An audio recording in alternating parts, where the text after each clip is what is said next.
investindo na saúde e na qualidade do crescimento da igreja, né? Mas muito bom estar nessa mesa aí com vocês, né? Eu gostaria, então, de, como me foi aqui encomendado, né, compartilhar aí uma palavra, se você quiser.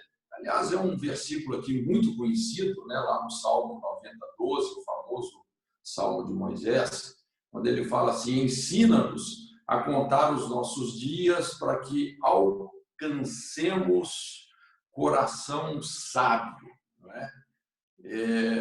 Então, veja bem, essa é uma matemática que eu chamo assim, a matemática da maturidade, também da avaliação, da redenção, né? É importante esse discernimento espiritual aí da nossa história. É interessante como, às vezes, é importante a gente parar, né?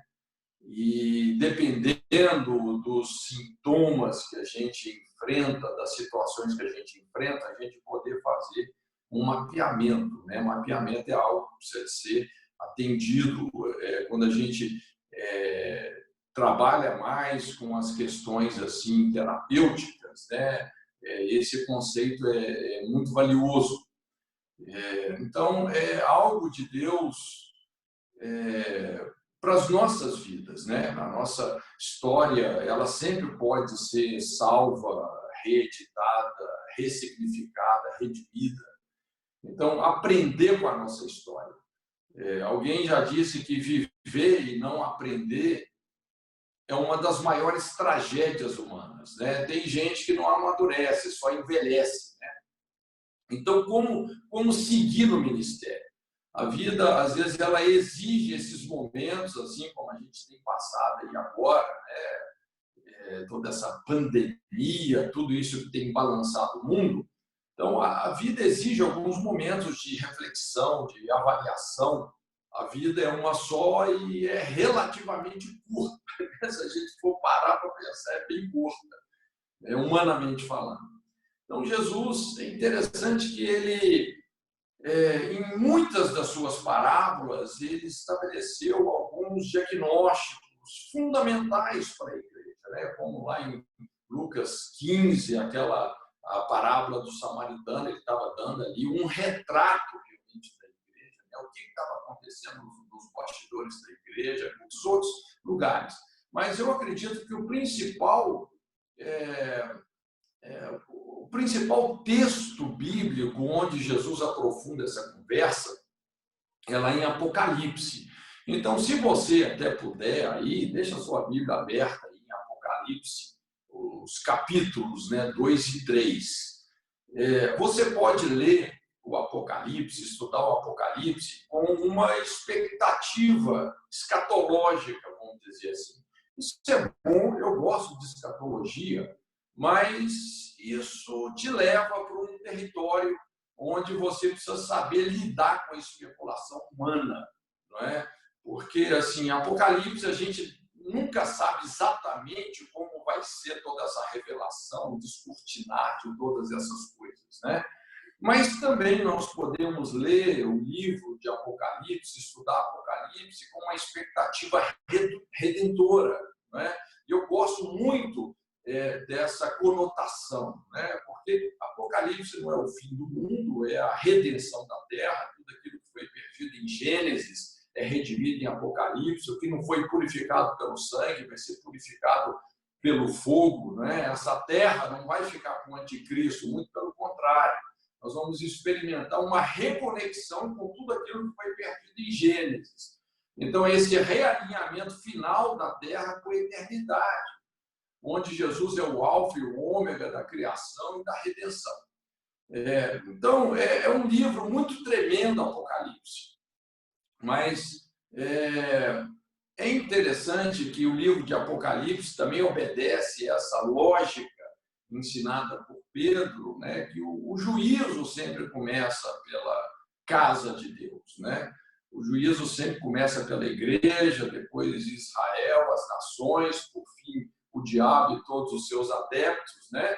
Mas eu queria me ater aqui com você à igreja, né? Porque essa é uma conversa, uma mesa com pastores, E Jesus, ele se dirigiu a essas 7 igrejas da Ásia. Então, nós temos aqui uma abordagem profética e também dinâmica da igreja em qualquer época.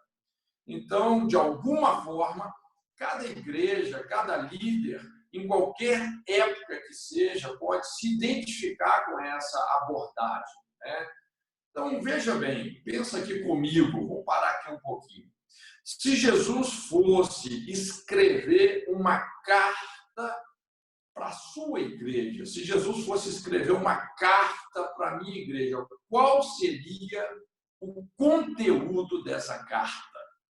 Se ele fosse escrever uma carta para você, se ele fosse escrever uma carta para mim, ao anjo que está na igreja, né? Qual seria o conteúdo dessa carta? Então, veja bem, da estrutura dessas 7 cartas, que é o que eu quero avaliar com você, analisar com você, da estrutura dessas 7 cartas, eu tirei aqui o que vai ser, eu chamo aqui os 7 tópicos, né, da minha mensagem. Tá?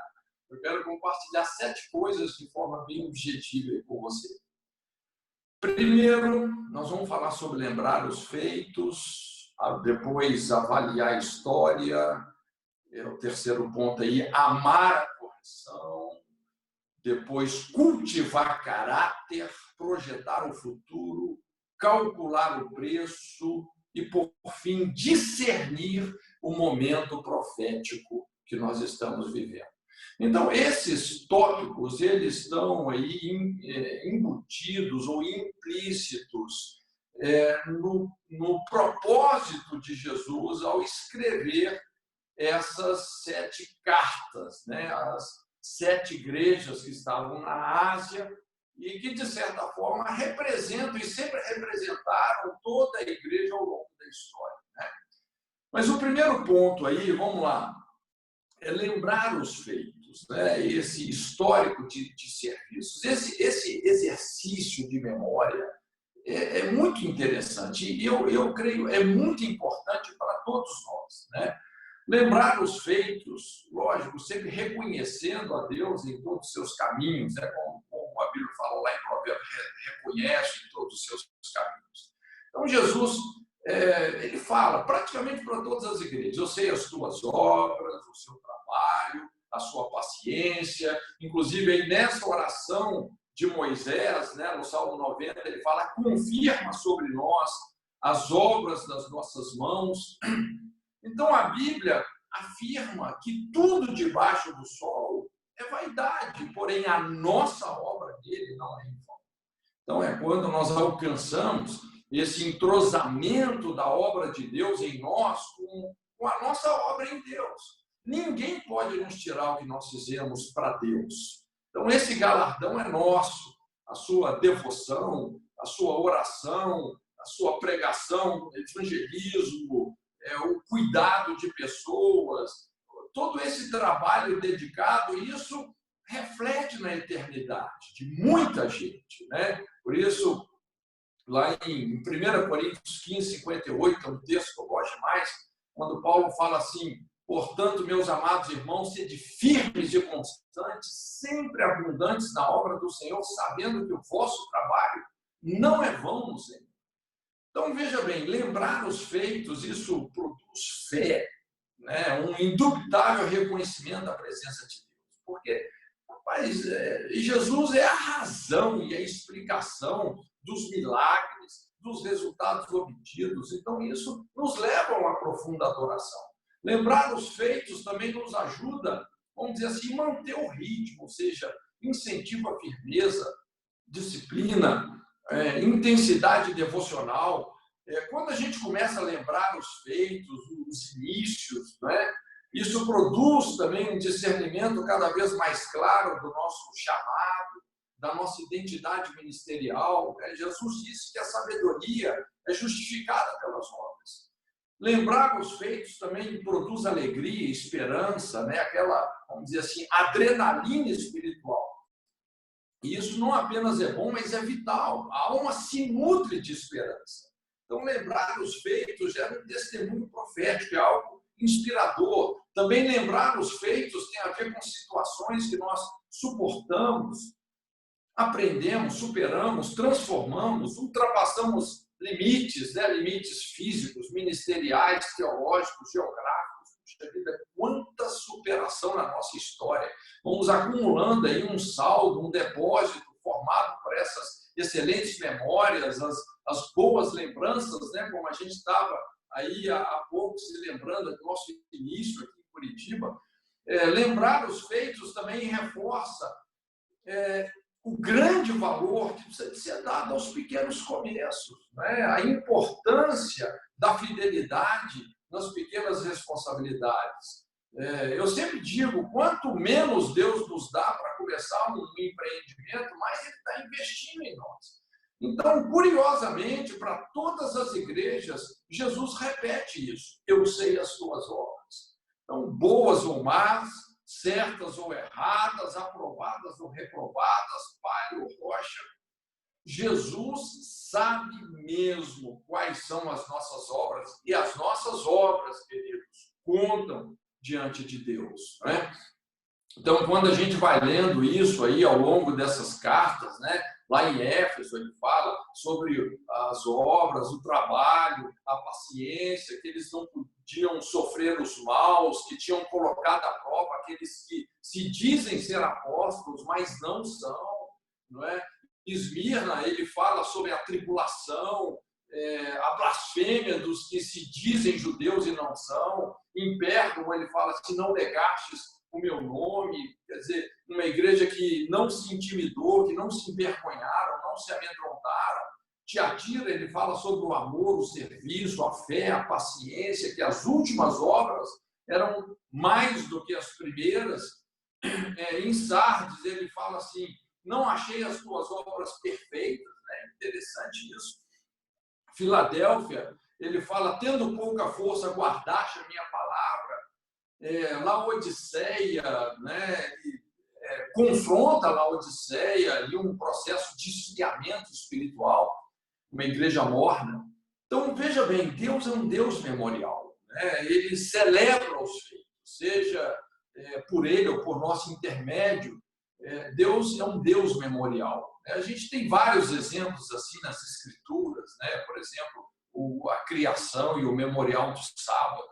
O sábado é exatamente um tempo para a gente poder se lembrar que nós temos um Deus que criou todas as coisas em 6 dias e no 7º descansou, né? Isso nos arremete à adoração, esse exercício de memória, né? A gente vê muitas situações na própria ceia, né? É um memorial.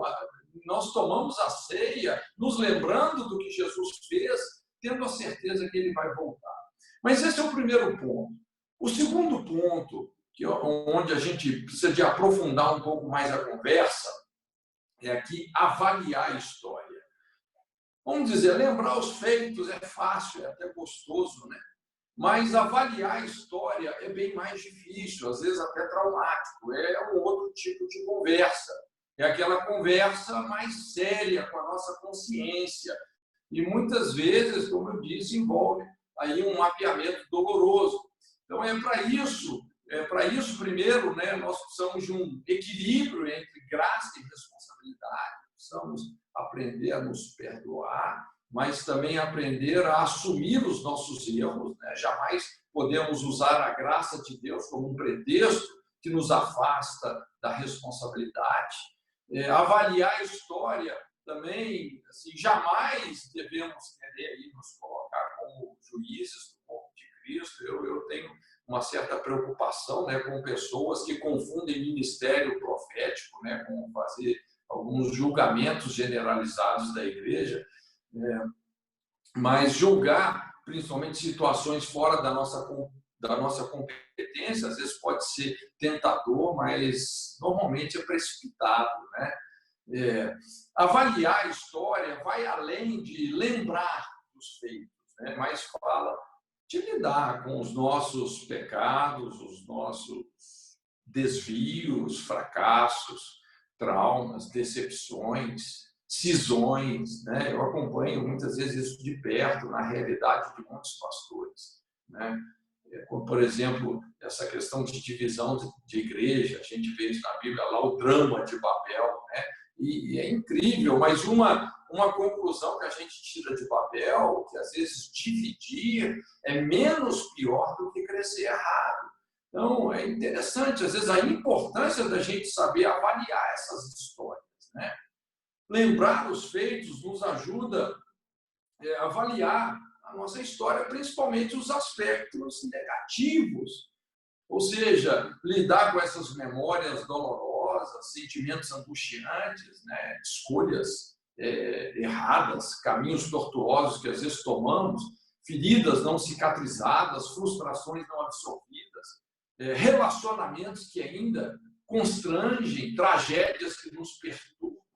Então, isso exige muita coragem, exige humildade, exige uma disposição de superação, aperfeiçoamento. Então, essa é uma pergunta que Jesus faz, né? Uma colocação que ele faz. Lembra-te de onde caíste. Onde foi que você se perdeu? Onde você perdeu a unção ministerial? Em que lugar do Jordão o seu machado afundou? Essa foi a pergunta de Eliseu, né? Onde foi que caiu, né? Toda queda, ela pode e deve ser mapeada. Então, avaliar a história fala de um reencontro com esse propósito original de Deus, um alinhamento com o nosso DNA ministerial, né? Esse refinamento do chamado. Então, Jesus faz aqui um diagnóstico objetivo, né? Isso é difícil de encarar, mas ele para a igreja, principalmente ali em Tiatira, ele fala assim: tenho contra ti. Então, de repente, onde é que Deus está tentando nos parar? O que porventura Jesus possa ter contra mim? O que porventura Jesus possa ter contra nós? Né? Tenho contra ti. Então, veja bem, Éfeso, ele fala aqui sobre a apostasia do amor, deixaste o teu primeiro amor, essa falta de zelo, de prioridade. Pérgamo, ele fala sobre a imoralidade, a doutrina de Balaão, os tropeços da imoralidade, né? Inclusive tinha lá os nicolaítas. A doutrina dos nicolaítas se fundamenta exatamente nesse abuso da graça, né? Você fazer da graça um pretexto para violar a lei. Tiatira, ele fala sobre mentira, sobre carência, manipulação. Ele fala assim, tolera Jezabel, né? A manipulação espiritual, a falsa profecia, esse controle humano que extingue a ação do Espírito, a prostituição da verdade, da identidade, do propósito. E ele fala assim, dê-lhe tempo para que se arrependesse da sua prostituição e não se arrependeu.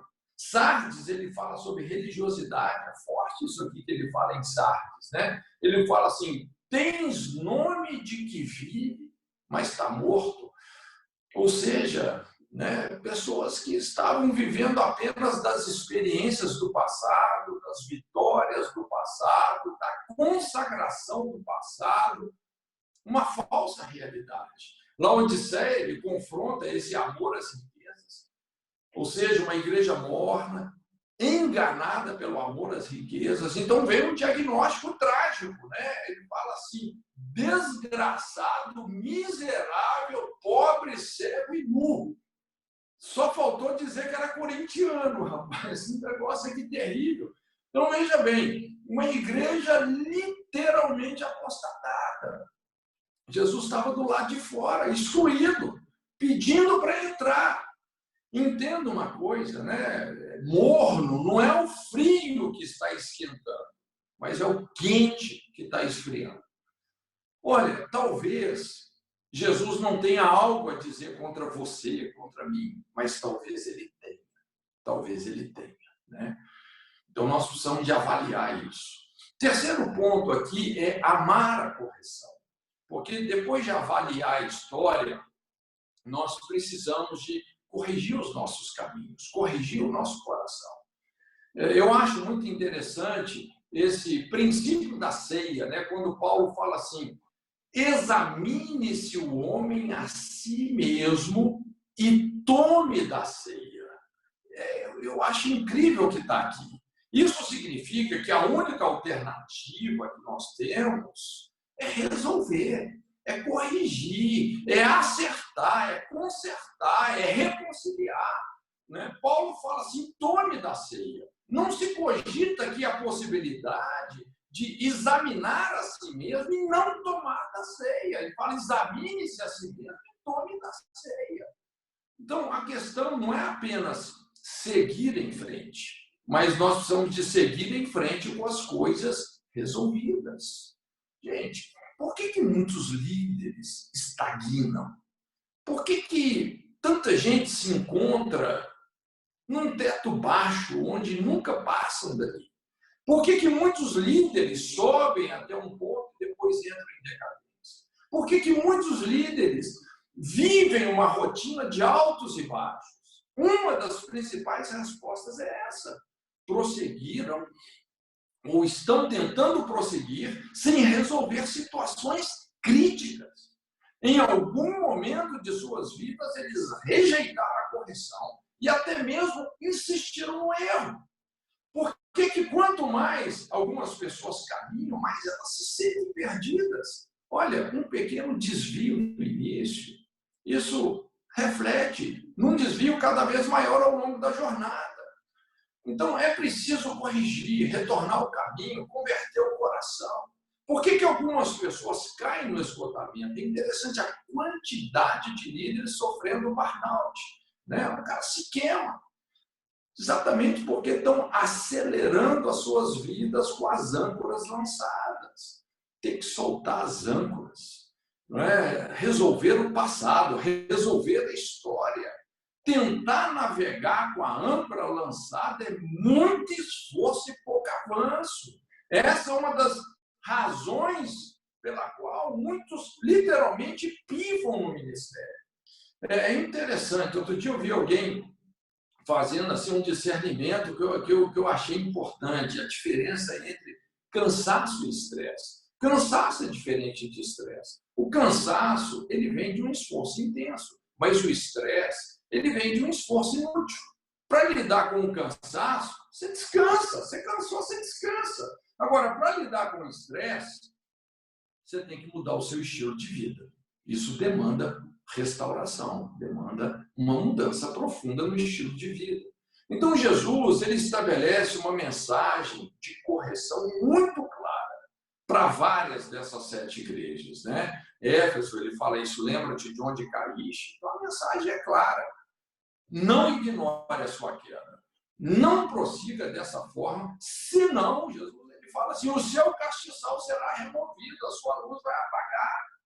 Para Pérgamo, ele fala, arrepende-te, decida pela mudança, senão eu vou pelejar contra você com a espada da minha boca.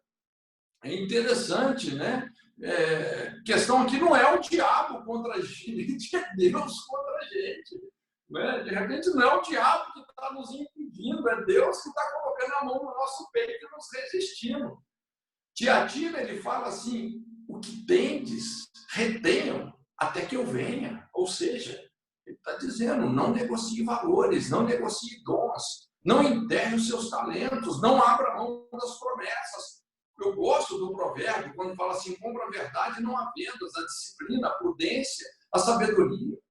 Para Laodiceia, ele fala, não deixe o seu sucesso te enganar e te destruir, pague o preço. Compre ouro provado no fogo, vestes brancas, colírio para que vejas. Ou seja, não se ofenda com a correção. Olha, se nós queremos realmente um realinhamento com o propósito de Deus, nós precisamos amar a correção, não resistir à verdade. Eu sei que às vezes é difícil dar um amém para isso, né? Mas amar a correção é um dos maiores segredos da vida. Quarto ponto aqui nesse discernimento nosso é cultivar o caráter, celebrar a fidelidade. Né? Depois de amar a correção, nós precisamos de cultivar caráter. Caráter, eu diria, é a nossa musculatura moral, né? Caráter é a vitória da nossa determinação espiritual sobre a nossa inclinação carnal. Uma vida pastoreada por princípios, construída com ênfase na responsabilidade. Então, caráter são esses traços invisíveis que guiam a nossa vida, né? Esse conjunto de valores internos de acordo com os ideais morais eternos, aquela ordem estabelecida por Deus. É, de fato, o que nós somos, não é?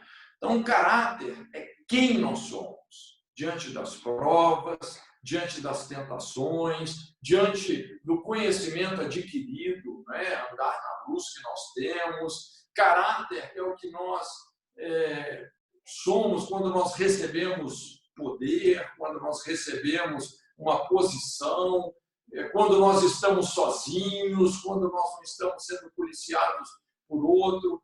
Na verdade, tudo isso revela o nosso caráter, não é? E é interessante que isso está em questão aqui quando Jesus realmente confronta as igrejas através dessas cartas, né? Se tem algo realmente assim fundamental no caráter, é a fidelidade.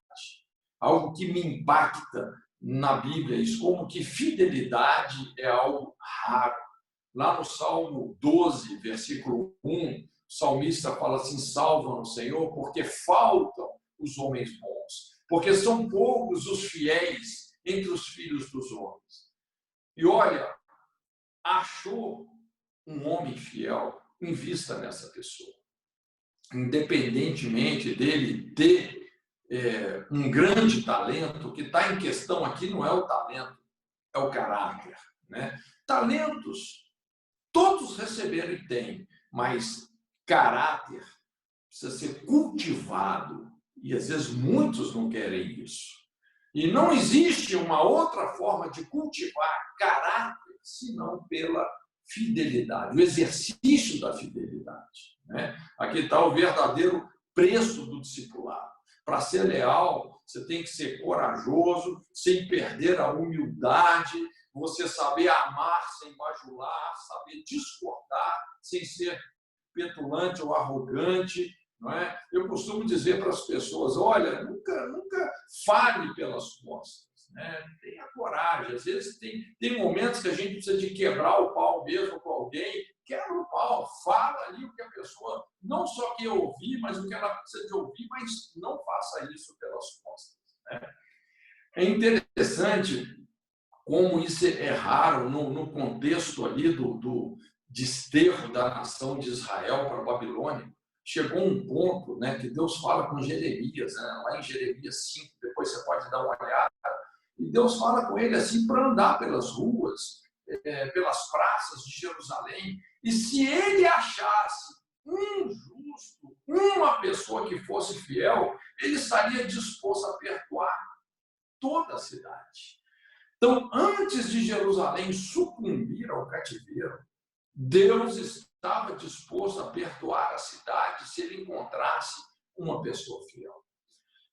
Esse foi exatamente também o cunho da intercessão de Abraão, quando Deus estava ali para subverter Sodoma e Gomorra, não é? Então, nós nos lembramos dessa intercessão, porque Deus compartilha com Abraão a destruição de Sodoma, e Abraão começa com o Senhor, mas o Senhor não destrói o justo e o ímpio juntos. Se tiver tantos justos, 70 justos, 60, 50, não tinha. Não é? É interessante que o que destrói uma sociedade não é a impiedade dos ímpios, mas é a ausência dos justos, dos fiéis. Não é? Então, Jesus fala ao que vencer, né? Esse conceito fundamental desse vencer tem a ver, no fundo, com vencer a nós mesmos. Então, para vencer o pecado, para vencer o diabo, para vencer as adversidades, nós precisamos vencer a nós mesmos. É o que Paulo falava: eu me esmurro e reduzo o meu corpo à servidão. Então, caráter, né, construir caráter. Eu acho que esse é o momento realmente da gente pensar, porque a hora que a gente já começa a aprofundar a nossa conversa sobre o que está acontecendo nesses tempos e em muitos outros tempos, no fundo, a gente chega nessa conclusão que a maior crise é a crise do caráter, né? O próximo ponto aí, projetar o futuro. Eu acho que isso está muito na pauta hoje, né? A partir do momento que você reestrutura o caráter, nós precisamos de pensar em projetar o futuro. E Deus é galardoador dos que vencem. Ali na igreja, para todas as igrejas, né, você observa aqui uma promessa: ao que vencer, né? Dar-lhe de comer da árvore da vida, não receberá o dano da segunda morte, né? O que vencer, dar-lhe o maná escondido. Para todas as igrejas aqui, você pode observar uma promessa, né? Lhe darei poder sobre as nações, será vestido de vestes brancas, de maneira nenhuma arriscarei o seu nome do livro da vida, não é? Então, para todas as igrejas tem uma promessa. Veja bem que Jesus está incentivando realmente o nosso futuro, pensarmos no futuro. Então, projetar o futuro sintetiza-se em uma visão, em um plano, não é? Ter objetividade, senso de destino, inovação, entender a vontade de Deus de forma prática, funcional. Projetar o futuro é descrever a nossa visão de forma realizável, não é? Aquela paixão, a visão, um projeto alinhado com a nossa identidade vocacional. Então, a visão ela precisa ser sonhadora e realizável, criativa e objetiva ao mesmo tempo. Nós redescobrimos um conceito mais amplo de sacerdócio, né? É interessante. Hoje a gente trabalha com esse conceito da reforma, né? Avodar, que toda profissão é sagrada. Essa dicotomia de sagrado e secular não se aplica à profissão, né? Na verdade, toda vocação, quando exercida para a glória de Deus, é sagrada. Então, nós temos o sacerdote da igreja, mas temos também o sacerdote do mercado, o sacerdote da comunicação, o sacerdote da educação, o sacerdote do governo. Cada área do sacerdócio requer uma especialização divina, não é? Uma dedicação que é sagrada, um serviço que é sagrado. Então, veja bem como isso mudou o nosso conceito de fazer missões, né? Na Jocum mesmo, uma das maneiras da gente se expressar através de uma universidade, que é a Universidade das Nações, são 7 faculdades, cada faculdade uma área de influência da sociedade. Então, é redescobrir verdades e valores alcançando essas pessoas, né, com esses princípios que são da palavra. Uma visão é constituída de princípios e estratégias. Princípios são imutáveis, estratégias são dinâmicas, elas mudam. Inverter isso pode destruir o ministério. Por exemplo, o que faz uma empresa dar certo pode matar uma igreja. O que faz uma igreja dar certo pode matar uma empresa. Quais são os princípios que nós precisamos imutabilizar? Quais são as estratégias que nós precisamos flexibilizar? Eu sempre digo que nós precisamos de aprender a pensar fora da caixa. Nós estamos aí num planeta em rotação, não podemos engessar. A visão de Deus é dinâmica, o chamado de Deus é dinâmico. Os meios de comunicação estão produzindo hoje drásticas e revolucionárias mudanças que desafiam a nossa cosmovisão. O conceito de nações está mudando, já não existem mais fronteiras, não é? Vamos dizer, a maior comunidade do mundo hoje, a maior nação do mundo hoje, não é mais a China, são as redes sociais, é Instagram, Facebook, não é? O conceito de idioma está mudando. Hoje, aí, na Jocum, a gente fala sobre o globish, né? Que é esse inglês globalizado, no nosso caso aqui no Brasil, esse inglês tupiniquim, né? Como é o meu inglês, aquele inglês I can survive, né? Mas que você viaja o mundo inteiro. O conceito de riqueza está mudando.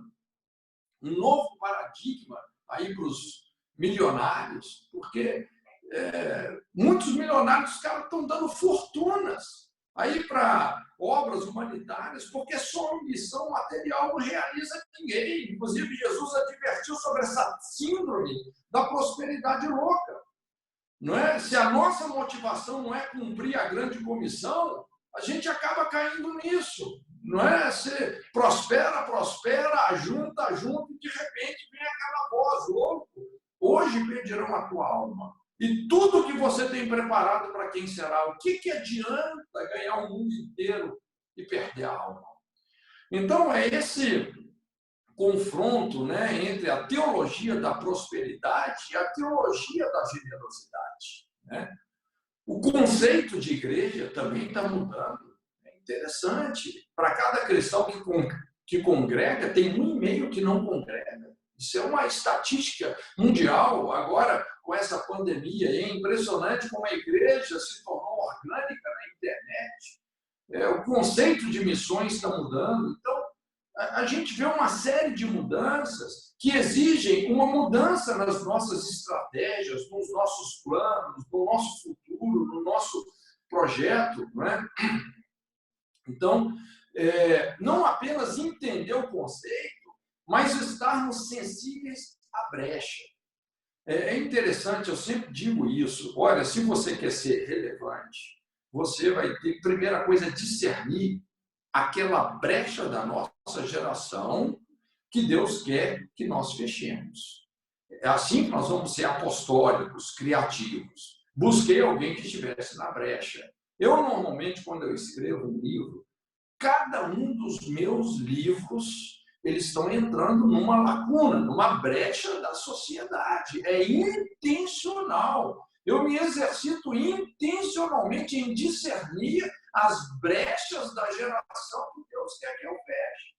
Então, quando você converge a sua capacidade ministerial, vocacional com a brecha da geração, puxa vida, você começa a ser relevante, né? Então, nós precisamos de pensar no futuro. Para multiplicar, nós precisamos entregar o nosso legado a outros, né? Nos tornando uma liderança que coordena mais e controla menos,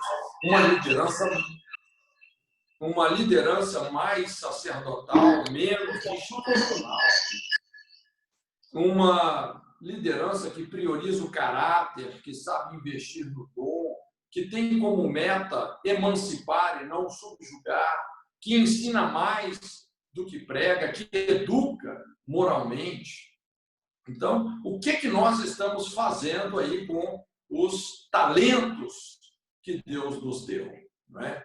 Então, é muito importante a gente pensar aí no nosso futuro. E para terminar aqui, né, último ponto, aliás, penúltimo ponto, desculpa, é calcular o preço. Se tem algo importante aí na liderança, não é? E nesse diagnóstico todo que nós estamos fazendo, é calcular o preço. Projetar o futuro requer isso. É interessante. A Bíblia fala assim: quem precipita peca. Quem não calcula o preço acaba sendo envergonhado. Então, o preço da recuperação, lá, Jesus, a igreja de Éfeso, ele fala assim: pratica as primeiras obras, ou seja, você recuperar o ritmo perdido, recuperar o caráter perdido, a confiança perdida, o casamento perdido, o ministério perdido e até a salvação perdida, né? Também o preço do sofrimento, Esmirna, ele fala: não temas as coisas que tens de sofrer.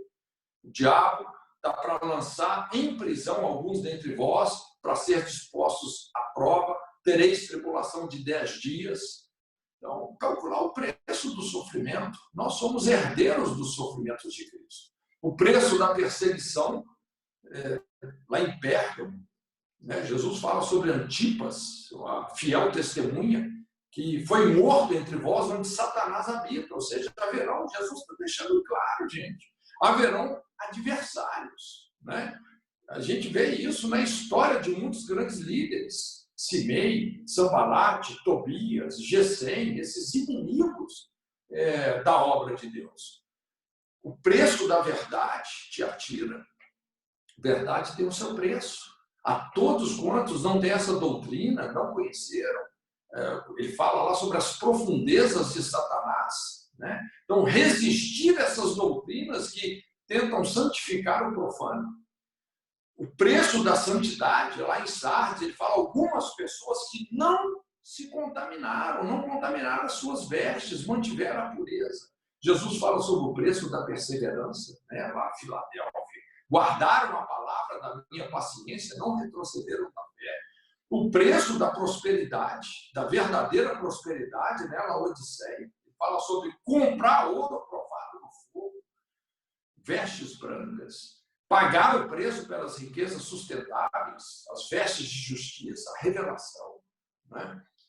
Então, é interessante quando a gente olha assim, alguns exemplos na Bíblia, como o de Pedro, né, que não calculou o preço, isso transformou ele num negador, né? Ele, naquele momento que Jesus tentou mostrar a dificuldade que ele vivia, Pedro simplesmente delirou, falou, não, Senhor, eu vou contigo até a morte.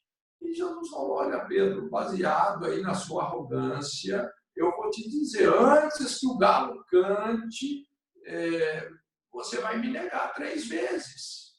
Não calculou o preço, não é?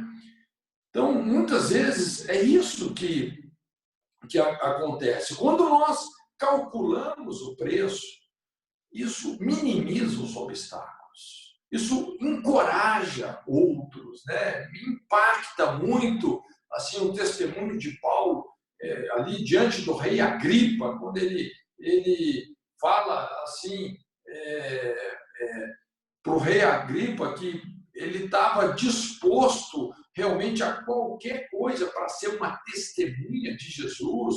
Lá naquela outra situação também de Paulo com Ágabo, não é? Quando Ágabo começa a profetizar que ele seria preso em Jerusalém, e ele fala, olha, o que vocês estão choramingando por causa de mim? Eu estou pronto não só a ser preso, mas a morrer em Jerusalém pelo nome de Jesus.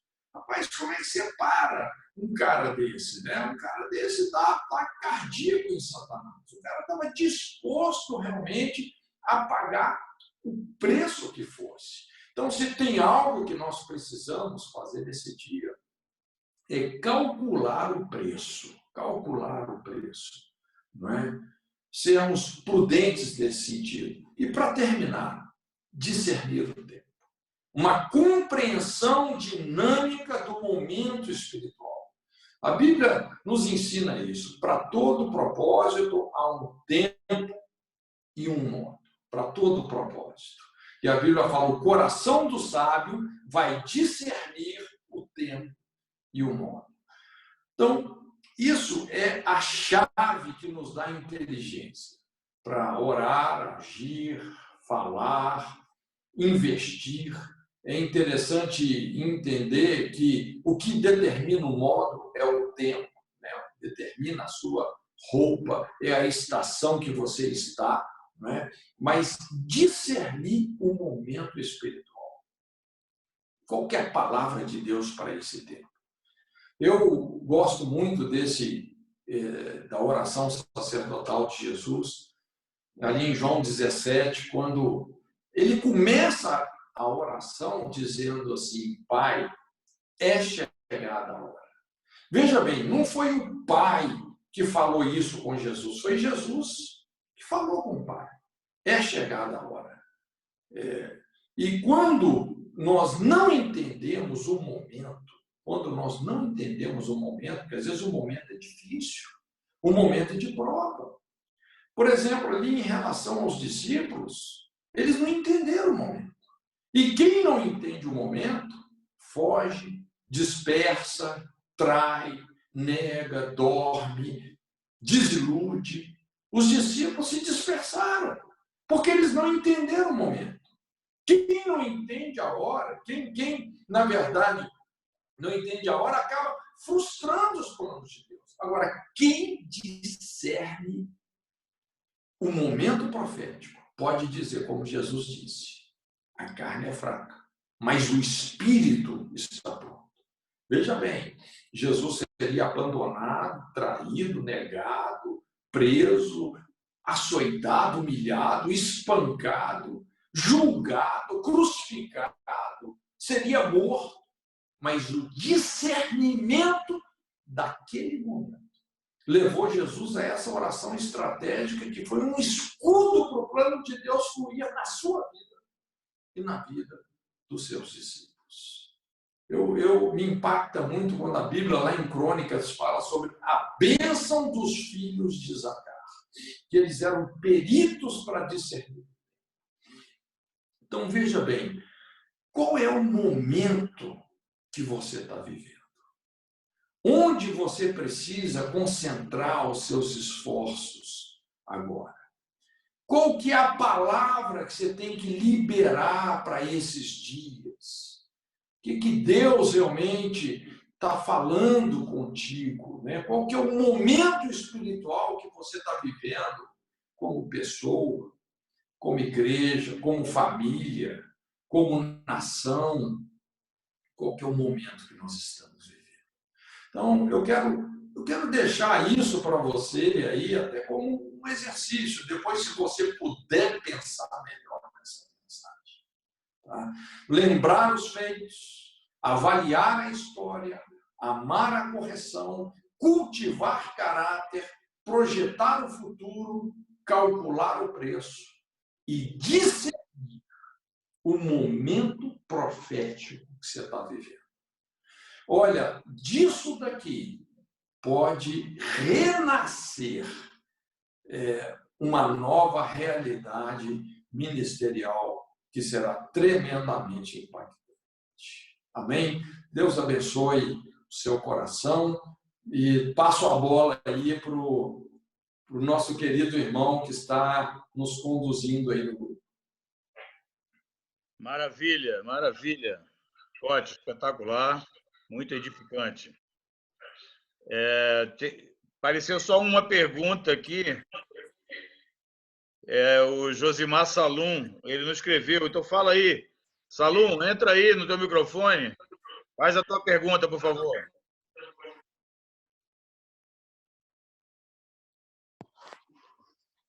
Tá dando para ouvir? Sim, pode ir. Sim, sim. Ei, Cote, como é que tá, meu querido? Tudo bom, Josimar? Como é que você está, meu querido? Graças a Deus. Cote, muito obrigado, como sempre, pelo ensino tão pertinente e muito contextualizado, né? Eu acho que o nosso desafio é trazer uma palavra de Deus que realmente, naquilo que você falou dos livros que escreve, que possa penetrar alguma área da cultura, não é? E transformá-la. Nós compartilhamos dessas mesmas convicções, a visão do reino de Deus acima da institucionalização, mas, enfim, eu penso que a nossa cosmovisão do Apocalipse como o fim do mundo e não como a redenção de tudo é o maior empecilho para um ministério relevante.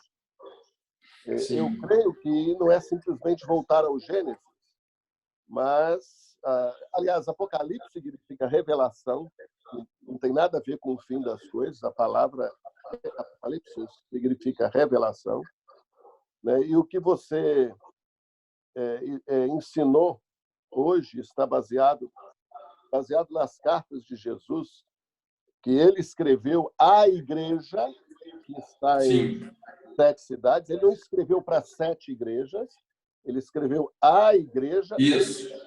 Para cada uma delas especificamente, né? Para cada cidade especificamente, exatamente. Enfim,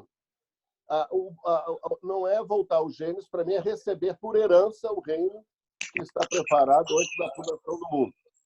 Você falou sobre abodar, conceito de trabalho como adoração. Adão nunca levantou as mãos para orar, Adão nunca ajoelhou, pelo menos não está registrado na Bíblia, né? Sim. Você falou aí abertamente em tudo a distinção entre o reino e a igreja. E eu entendo que há muitas pessoas que estão perdidas, pelo menos no meu convívio e conversando com muitos pastores, não só no Brasil, mas em outros países, é que eles não entendem esta revelação do reino e a igreja, de abodar, adoração, como trabalho é tão santo, pastor. O carpinteiro é tão ungido, se não for mais do que o pastor, não é? Desde que ele faça para a glória de Deus, né? Exatamente. Fazer tudo. Lembra lá do Eliabe, né? Que a Bíblia fala que Deus o ungiu com espírito de sabedoria para fazer tecidos bordados, obras em metais, né? É impressionante, é algo sagrado, né? É impressionante. Então, essa questão... Bezalel e o Eliabe, né? O Apocalipse não é o fim, é a redenção de tudo. Isso. Tudo se fez novo. A questão da adoração e a questão da distinção entre o reino e a igreja. Qual o conselho que você daria para nós caminharmos nessa direção? Então, veja bem, na verdade, pastor Josimar, é a questão da cosmovisão. Eu penso que uma das áreas onde a gente precisa mais de mudança e de ensino é a nível de cosmovisão, não é?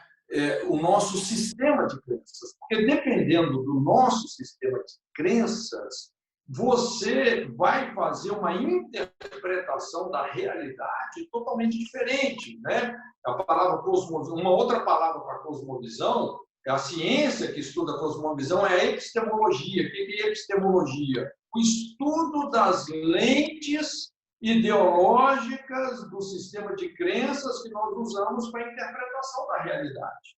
Então, se eu olho, por exemplo, se o meu sistema de crenças é que o Apocalipse é o fim do mundo, não é? De repente, eu vou ter uma teologia escapista. Eu quero escapar, né? Se eu olho o Apocalipse como a redenção de todas as coisas e que essa terra vai cumprir eternamente o propósito de Deus, então eu tenho uma teologia de ocupação, de responsabilidade. Eu vou fazer o meu papel para que, como foi profetizado, aquela pedra que foi cortada sem o auxílio de mãos, lançada sobre os pés da estátua, encha toda a terra. E essa pedra é Jesus. A terra vai se encher do conhecimento da glória de Deus. Como as águas sobre o mar. E os reinos deste mundo se tornaram o reino de Deus e de seu Cristo. Isso. Então, tudo depende da sua cosmovisão, não é? E o delicado da cosmovisão é isso. Nós enxergamos através da cosmovisão, mas nós não enxergamos ela. A cosmovisão é como o cristalino do seu olho. Você não enxerga o cristalino do seu olho, mas você enxerga através dele. Então, aí é que vem, por isso que o Ministério do Ensino é tão importante, né? Nessa profundidade aí da gente resgatar ou descontaminar a nossa teologia, né? Que é interessante como a nossa teologia, sem perceber, ela está misturada, sincretizada com muitos elementos, né? Do animismo, do marxismo e etc. É impressionante. Isso seria uma outra conversa, né? Uma conversa bem longa. É verdade. Obrigado, querido. Só tem mais uma aqui, Cote, para a gente encerrar. Sim. O Ricardo está perguntando, Ricardo Capra está perguntando, quais são, na sua opinião, hoje as brechas da nossa geração que precisamos fechar? Maravilha, que pergunta boa, hein? Eu até falei, olha, para cada brecha, aqui no Brasil, por exemplo, o primeiro livro que eu escrevi foi um livro na área de sensualidade, que chama Faixa Oculta do Amor, porque a gente vê, assim, uma certa fragilidade, né? Quando a gente fala, por exemplo, a transgressão de Sansão, a debilidade sentimental crônica, às vezes a pessoa, por causa de um sentimento, a pessoa dá as costas para Deus, dá as costas para o Evangelho. Então, foi o primeiro livro que eu escrevi, enxerguei essa brecha aí da sensualidade. Mas a gente fala aí hoje, divórcio é uma brecha, adultério é uma brecha. Porque quando Deus fala assim, procurei alguém que estivesse na brecha, ele fala, para que eu não destruísse. Então, quais são essas áreas onde as pessoas têm mais perguntas e menos respostas? Onde a sociedade mais está sendo destruída, não é? Então, por exemplo, essa questão da perda dos vínculos familiares, não é? A questão da depressão, é uma lacuna enorme hoje. Quem tem a resposta para os conflitos humanos, isso que está causando uma deteriorização psicoemocional, né? Essas pessoas vão alcançar uma relevância. Então, os distúrbios psicoemocionais são uma lacuna enorme, os problemas do campo da sexualidade, né? Eu escrevi um livro sobre espiritualidade e sexualidade, não é? Como que você lida com um homossexual que está chegando na sua igreja? Como é que você vai restaurar e resgatar a história dessa pessoa? Olha que brecha. A igreja, por exemplo, na hora de responder em relação aos conflitos da homossexualidade, você vê que pouca gente tem argumento sobre isso. E sabe como tirar a pessoa desse problema, dessa Sodoma, não é? Então, são muitas lacunas. Mas o mais importante é cada um de nós aí fazermos dentro desse exercício de intimidade com Deus, falar, Deus, não é só qual é a brecha da geração, mas qual é a brecha que o Senhor está me dando recursos, dons, para que eu possa fechar, para que eu possa contribuir, né? Mas são muitas, viu? É o que mais tem. Amém, querido. Maravilha, então, querido. Já demos aqui o nosso horário. Vamos encerrar por aqui. Eu queria pedir aí para o Aulos. Aulos está aí, Aulos? Está com o teu microfone, pode desativar, querido? Para fazer uma oração final para a gente. Agradecendo a Deus por tudo isso aí. Um abraço em todos. Terça-feira que vem está o Mário de volta aí, gente, tá? Um abraço. Amém. Aí. Obrigado, gente. Deus abençoe a todos. É muito lindo esse Aulos, Sofia. Aulos, cadê você, Aulos? Estou aqui, meu irmão. Estou aqui estou ao lado direito do mestre aqui. O Cote, muito obrigado, viu? Admiro muito você aí. Vamos orar. Senhor, muito obrigado, Senhor, por esse tempo que o teu servo foi usado para nos trazer para reflexão, para nos trazer, Senhor, diante do teu trono, diante dos teus olhos. Como queremos ser julgados por ti hoje, Senhor. Temos tempo de corrigir passos, Senhor. Somos pequenos e necessitados diante da tua presença. Amém, Jesus. Deus, o Senhor tem nos trazido, Senhor, até hoje aqui. Obrigado por esse dia, por essa terça-feira que nos faz parar, Senhor, para saber o que o Senhor pensa de nós. Ó, Senhor, que isso caia em nossos corações, que isso venha com profundidade sobre nós. E que o Senhor abençoe nossas casas, abençoe nossos filhos, abençoe, Senhor, a nós, o nosso caráter, Senhor, nossa fidelidade. Ó Deus, que nós sejamos essas pessoas fiéis, Senhor. Ó Deus, nos abençoa, Pai. Abençoa os nossos corações no dia de hoje. Que essa palavra ela entre profundamente em nossos corações. E a gente possa ter tempo para parar e dar atenção à Tua voz. Obrigado por ter falado conosco hoje. Abençoa a vida do Cote. Continua fazendo ele prosperar cada dia mais, Senhor. O ministério dele. Abençoa a sua casa. Abençoa em nome de Jesus. Amém. Amém.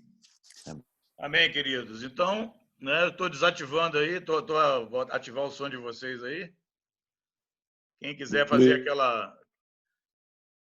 aquela saudação final aí, fica à vontade. Então, daqui a pouco eu estou encerrando. Um abraço a todos. Terça-feira Obrigado. de volta aí. Muito obrigado. Palavra maravilhosa. Maravilhoso mesmo. Palavra Obrigado, Deus abençoe todo mundo aí. poderosa. Valeu, Muito gente. obrigado, Valeu. pastor Cote. Foi uma bênção. Valeu, Glória a Deus pela sua Cote. vida. Valeu. Tchau. Abraço. Valeu, a Silvio. todos. Bom dia, Deus abençoe. Tchau. Bom te ver, Cote. Aleluia. Tchau. Grande abraço, queridos. Até mais. Mascote, muito Até obrigado. Fui lembrar de DJ Fon. Alexandre Pilar. Grande abraço. Uma bênção hoje. Amém. É isso mesmo, queridos. Muito bom. Até terça-feira que vem. Até próxima terça. Deixa eu encerrar aqui a gravação. Osias! Oi! Um abraço, Osias! Outro, Josimar. Fica com Deus. Beijo, Zias. Um abraço.